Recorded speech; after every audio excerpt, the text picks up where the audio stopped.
5 days ago, I came home early from a girls' trip with a bag of his favorite nachos in one hand and a six-pack of craft beer in the other. I thought I was about to walk into a rom-com moment. Instead, I walked into the end of my marriage. We'd just renewed our vows the weekend before. It was small and perfect. String lights in my parents' backyard, our closest friends and family, my dad tearing up as Connor read vows he'd written himself. Connor cried, real tears. He said I was the best thing that ever happened to him. People were sniffling into their napkins. 5 days later, I was standing in my garage, keying in the code, smiling to myself, thinking how happy he'd be to see me. The Nashville trip had gone sideways. Scarlett got food poisoning from a suspicious hot chicken place. Tina had a work emergency, and the whole thing started to crumble. We decided to cut it short. I remember thinking, perfect. I'll surprise him. He's always texting me, wish you were here, with those sad little couch selfies. He'll be over the moon. So I flew home early, grabbed his favorite greasy nachos from the hole in the wall near our house, and the obscure craft beer he'd been raving about. My heart was light. I was excited. I was happy. Our house has this odd layout. From the garage, you step into the kitchen, but you can't see the living room or the stairs. I came in quietly, set the food on the counter, and heard him. Upstairs, in his gaming room, talking. He was definitely on the phone, no other voices in the house. I started up the stairs, already picturing how I'd burst in, holding the nachos like a trophy. Then I heard it. Marriage is a complete nightmare, bro. I wake up every day regretting my decision. I stopped mid-step. I didn't even breathe. There was this ringing in my ears, like someone had turned up white noise inside my skull. My first thought was, he's joking. That's not funny, but he's joking. He'll laugh. His friend will laugh. This is some stupid bit. Silence. No laughter. If it wasn't for her family's money, I'd be gone already. The only good thing about this whole situation is I don't have to worry about rent or bills anymore. My heart didn't just sink. It shattered. You know that moment when your stomach drops on a roller coaster? It was like that, but it never stopped falling. I pressed my back against the wall, one hand over my mouth. Upstairs, his voice went on, casual, like he was discussing the weather. The vow renewal last weekend? Pure torture, man. Standing there, making up all this romantic crap while her family looked on all misty-eyed. I've gotten good at the performance, though. Oscar-worthy. He laughed. That laugh snapped something inside me. He kept talking. But hey, small price to pay for the lifestyle, right? Her dad's talking about bringing me into the family business next year. Once I'm established there, I'll have options. More options than just being the money wife's husband. The money wife. That's what I am to him. Not Natalie, not his favorite person, not his best thing that ever happened. The money wife. I don't remember walking back down the stairs. I don't remember picking up the nachos and beer. I just know that a minute later, I was back in my car, parked at the edge of the strip mall, sobbing so hard I could barely breathe. An older woman tapped on my window, her face lined with concern. "Sweetheart, are you okay? Do you need help?" "My dog died," I lied. First lie of the day, definitely not the last. I returned the food, mumbling something about my husband feeling sick. I drove until the city blurred. Then I booked a cheap hotel near the airport and texted my girlfriends that I'd decided to stay there to catch up on work and fly back to Nashville the next day. Instead, I sat alone in a room that smelt like industrial cleaner and stale carpet and replayed my entire relationship in my head, only this time with subtitles I hadn't seen before.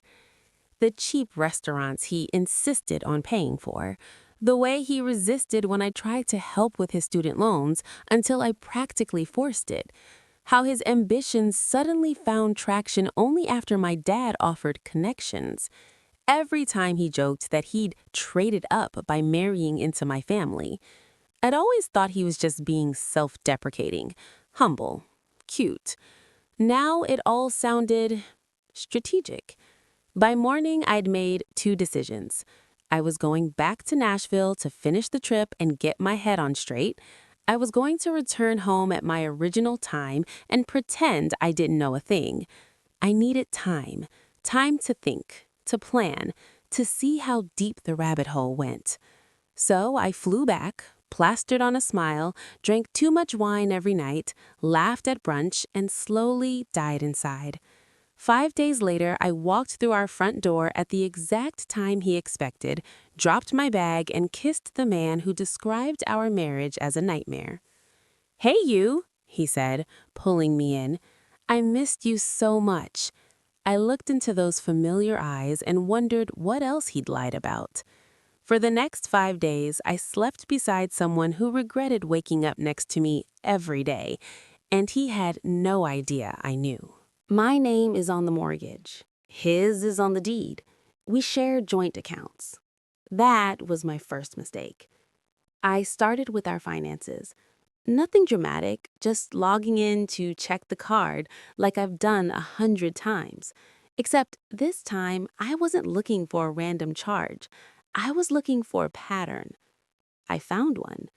$200 here, $300 there, always just under the amount we'd agreed would trigger a, "Hey, let's talk about this" conversation. Over months, then years, the numbers added up. Withdraw, withdraw, withdraw. Where was it all going? The question dug into my brain and wouldn't let go. Was he saving to leave me? Funding someone else? Supporting something I didn't know about? Was there someone else? My imagination served up scenarios on a loop. At the same time, I started my own quiet war. I forgot to close a browser tab one morning, the one showing my separate bank account, the one he doesn't know the password to. Later, I casually mentioned that my dad was reconsidering some business ventures because of the economy.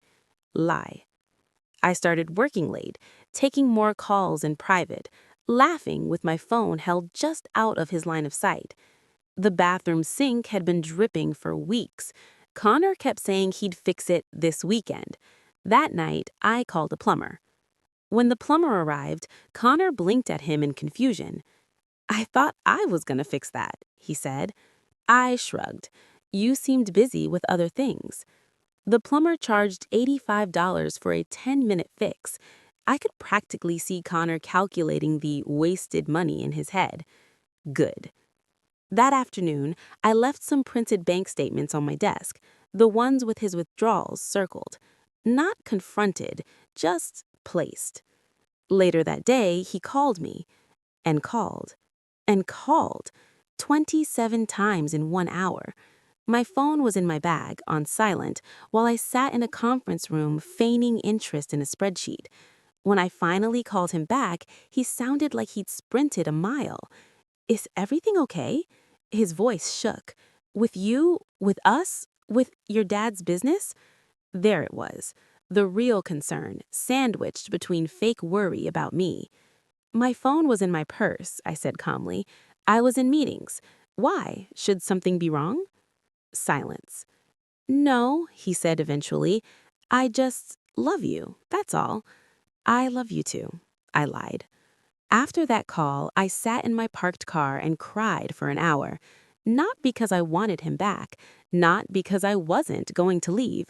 I cried because the man I thought I loved never actually existed. He was a character, and I'd been the audience. The next step of my plan was simple. Gather proof. Quietly. When Connor suggested a reconnection weekend, I agreed, but steered us to my family's old lake cabin instead of the expensive resort he'd mentioned. His face flickered with disappointment before he forced out, "Whatever makes you happy, babe." The cabin is rustic. Patchy cell service, spotty Wi-Fi, creaky floors.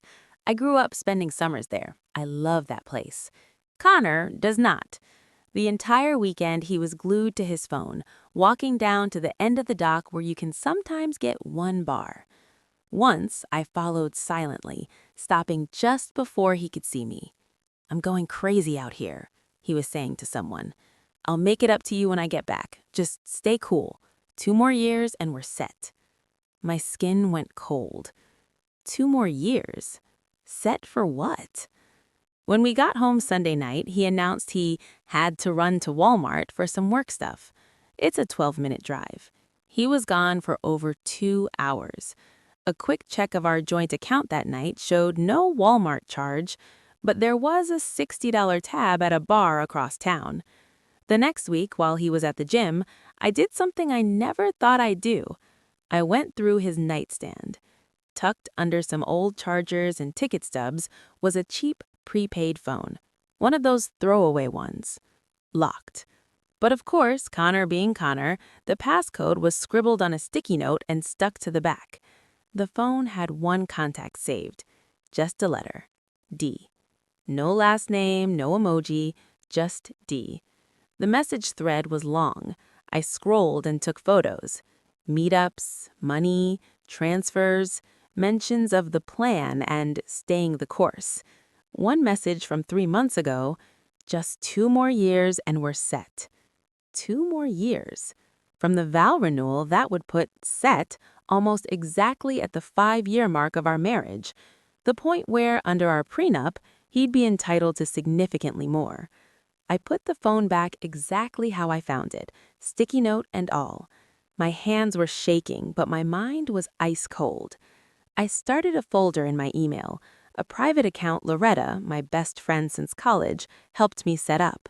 Screenshots, photos, bank statements, notes. I also did something petty.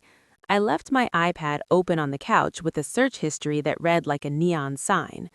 Signs your husband is cheating. How to open a separate bank account in marriage. Financial infidelity. When I walked back into the room later, he practically flung the iPad away like it had burned him. Lasagna smells amazing, he blurted. I was making stir-fry. Connor's panic started to seep out around the edges. Suddenly, he was fixing everything. The squeaky bathroom door, the broken porch light, the wobbly kitchen table. Tasks he'd put off for months were suddenly urgent. He showed up to my office one night with takeout, something he'd never done in 3 years of marriage. He watched my face too closely, flinched when I said the word change on a phone call with Loretta, about redecorating the guest room, not my life. He started crying more. One morning, he hugged me from behind at the bathroom mirror and just broke. I feel like I'm losing you, he said, voice thick. I don't know why. For a second, I almost told him everything. Then I remembered him laughing about his Oscar-worthy performance, so I patted his arm. I'm just busy at work. His tears dried up the moment I mentioned maybe needing to postpone our 5-star New York trip. Interesting.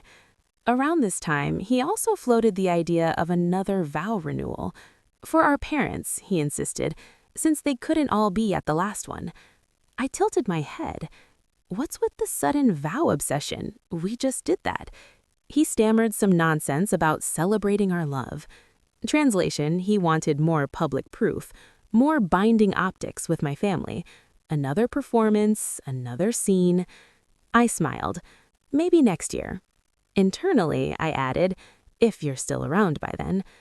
By this point, I'd already met with a lawyer.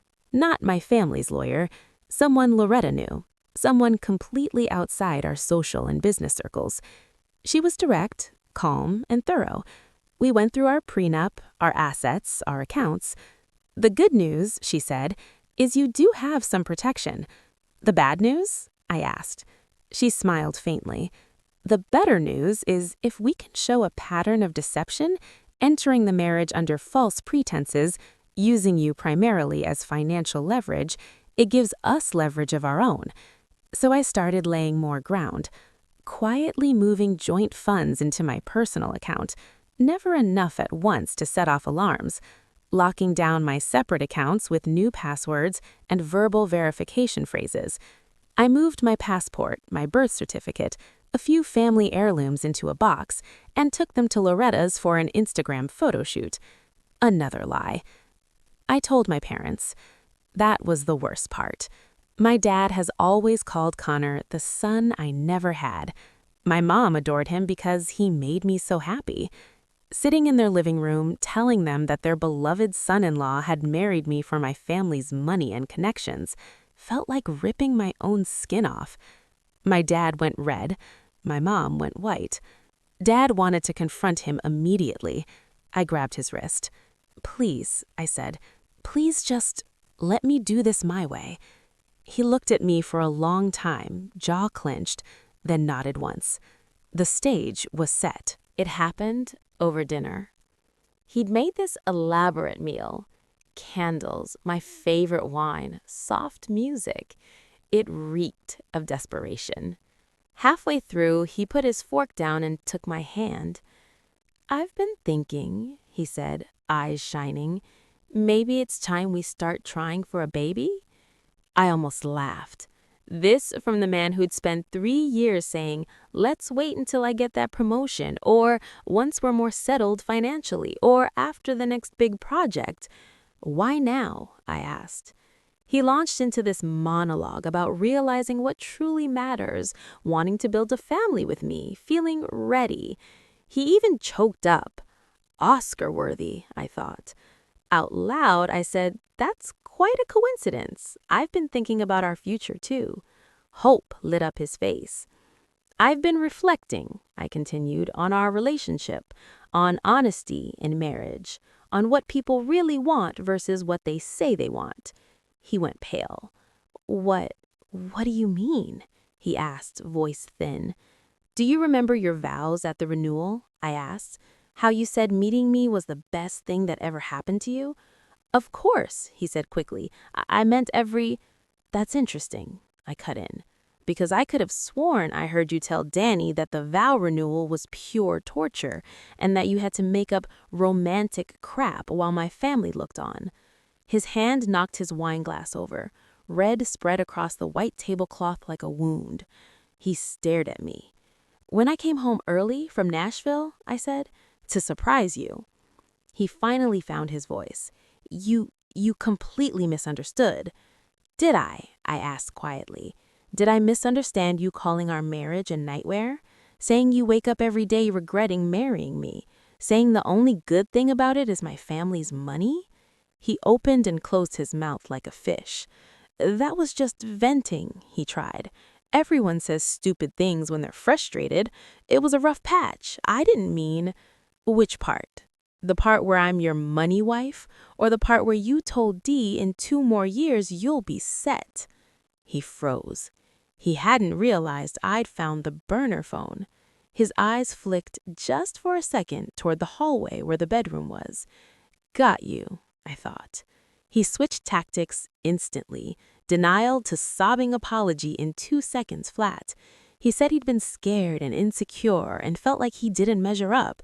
He said horrible things because he hated himself, not me. He said he loved me so much, more than anything. I watched him cry and thought about the night he laughed about his Oscar-worthy performance. "Are you leaving me?" he finally whispered. I held his gaze. "I haven't decided yet." That, at least, was the last lie I told him. What followed were 2 exhausting weeks of manipulation. He sent flowers to my office every day. He texted constantly. He called my parents, saying he was worried about my sudden distance. He suggested couples therapy. He volunteered to cook, clean, run errands. He never once mentioned money. He was very careful about that. Meanwhile, I finished my preparations. I moved the rest of what I could from our joint account.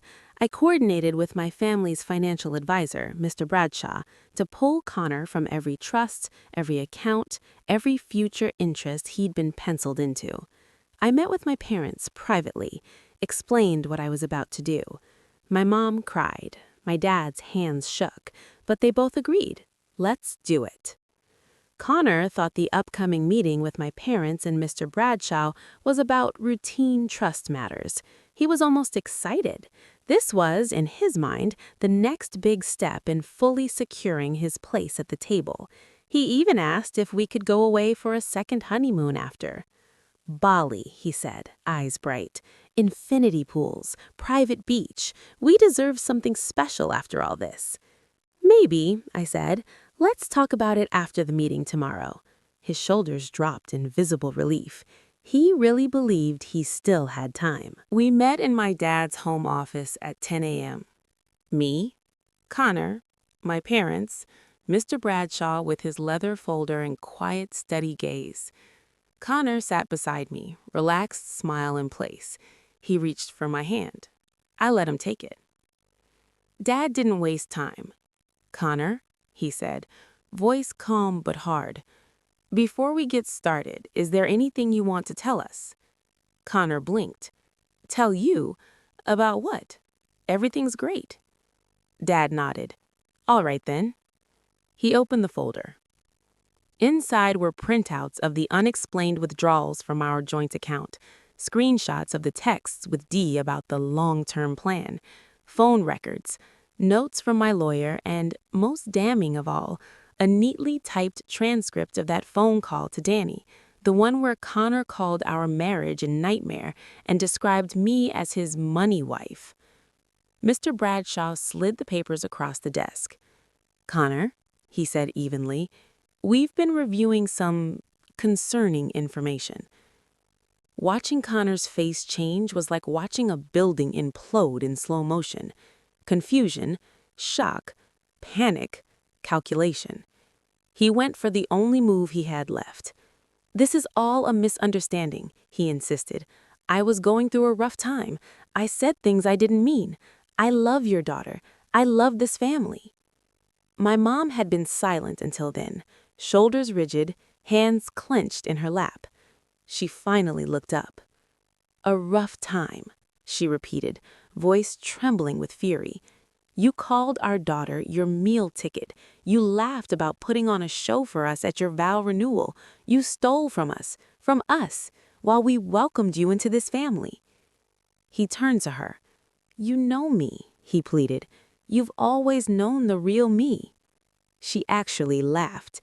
It was sharp and humorless. "The real you?" she asked. "The one who cried during his vows, or the one planning his exit once he'd taken enough of our money?" Connor looked at my dad, at me, at Mr. Bradshaw. Every exit route closed in front of him. "Connor," Mr. Bradshaw said calmly, "effective immediately, you are removed from all family accounts, trusts, and future business interests. Legal proceedings to formalize your separation from Natalie will begin today." My dad's voice was steel. "You'll be served divorce papers this afternoon. You have 24 hours to collect your personal belongings from our house. After that, the locks will be changed." Connor turned to me, tears in his eyes. Real or fake, I no longer cared. "You're really going to throw away 3 years of marriage over one stupid conversation?" he choked. I held his gaze. "I'm not throwing away anything," I said quietly. "You did that when you decided I was just a bank account with a pulse." He dropped his head into his hands. For a moment, I almost felt sorry for him. Then I remembered him at the dock, whispering about being set in 2 years. The moment passed. The divorce moved quickly. It turns out that when you have evidence that your spouse entered the marriage with fraudulent intentions, and when your family can afford very good lawyers, things don't drag out. Connor fought hard at first. His initial demands were outrageous. Half of everything, plus a cut of any future profits from my family's business. His own lawyer seemed embarrassed reading the list. My attorney didn't even flinch. She slid a flash drive across the table. On it, financial reports, the burner phone text, bank statements, and audio recordings. Recordings of Connor talking to D, to Danny, to a buddy at a bar. Recordings where he flat out admitted he married me for money and planned to ride it out until he could cash in. In our final mediation session, his lawyer stammered something about Connor's significant emotional and professional contributions to my life and my family's business. My attorney didn't argue. She just pressed play. There he was, clear as day, laughing about his meal ticket and his money wife. I watched his shoulders slump as his own words destroyed the last of his leverage. In the end, He walked away with far less than he'd hoped, still more than felt fair to me, but not enough to cripple me financially, and nothing tied to my family's assets. The house sold. I took my share and used some of it to pay off lingering student loans I'd foolishly kept around for independence, and invested the rest. I moved into a small apartment downtown, exposed brick, plants I'm trying not to kill, quiet. The first night there, with cardboard boxes stacked everywhere, I sat on the floor and ate Chinese takeout straight from the carton. I cried. A lot. Not because I missed him, but because I missed who I thought he was. There's a difference. Therapy has been a lifeline. My therapist asked me, "What's the story you're telling yourself about what happened?" "That I'm stupid," I said. "Naive. That I should have seen it coming." She shook her head. "You trusted someone who worked very hard to appear trustworthy. That's not stupidity. That's being human. He failed, not you." I'm still working on believing that, but I'm getting there. I rediscovered my laugh. Connor used to tell me my laugh was too loud in public, like it embarrassed him. The other day, I snorted at a TikTok in the Starbucks line and didn't immediately apologize. It was such a small thing, but it felt huge. My relationship with my parents is different now. Better, in a strange way. One night, my dad apologized to me. I almost dropped my fork. "I should have better prepared you," he said quietly, "for people who might look at you and see opportunity instead of a person. I wanted your life to be easy. Maybe I made it harder." I told him it wasn't his fault. He still looked wrecked. My mom, on the other hand, has gone full mama bear. She sends me articles like 10 signs he's after your money and how to spot a gold digger from space. She's tried to set me up on 3 dates with men she's personally vetted for financial independence. I'm not ready for that yet, but her heart is in the right place. Scarlett and Loretta have been my anchors. Wine nights, sleepovers, long walks, no judgment. Tina, sadly, chose Connor's side. They'd been friends before he and I met, and she bought whatever story he spun about me. That hurt, but it also made one thing clear. Anyone who could look at what he did and still side with him is not my friend. I ran into Danny at Target once. Yes, that Danny. He saw me, half lifted a hand, then suddenly found the paper towel aisle fascinating. I just smiled and kept walking. Let them tell whatever stories they want about me. I'm done living in his. About a month after the divorce was finalized, Connor showed up at my apartment building unannounced. I didn't let him in. He said he just wanted to explain. "I gave you 3 years to be honest," I told him through the intercom. "You weren't. I don't need your version now." He tried to hand me a letter. I refused to take it. Found it later in my mailbox. It was exactly what I expected. Half apology, half justification. He claimed he'd really fallen in love with me despite his initial motivations. He said he regretted the things he'd said. He missed us. He missed our life. I read it once, then shredded it. He doesn't get to narrate my story anymore. That should have been the end. But life enjoys epilogues. One day, I got a long, shaky message request on social media from a woman named Denise, D, Connor's ex from college. They'd reconnected, officially by chance, about 6 months after our wedding. They'd been in touch the entire time. He'd been sending her money regularly, promising they'd be together once the plan was complete. She'd found their old messages after he'd gone strangely distant and wanted me to know the truth. She attached screenshots. There it was, in writing. Once the vow renewal is done, that's the last hurdle. Then we move to phase 2. I stared at my screen for a long time. I didn't feel rage or heartbreak. I just felt tired and a little sorry for her. She actually believes she's special, that he'd never do to her what he did to me. I sent one reply. "Good luck. You're going to need it." I haven't heard from her since. Last I heard, through the grapevine, Connor's already dating someone new, ironically, the daughter of one of my dad's business associates. She's been warned. She thinks I overreacted, that he's misunderstood. Some lessons, apparently, can only be learned the hard way. Sometimes I still wake up angry that I gave 3 years of my life to someone who saw me as an ATM with a heartbeat. Sometimes I still replay little moments and catch new red flags I missed at the time. But more and more often, I wake up feeling something else. Relief. Relief that I know the truth.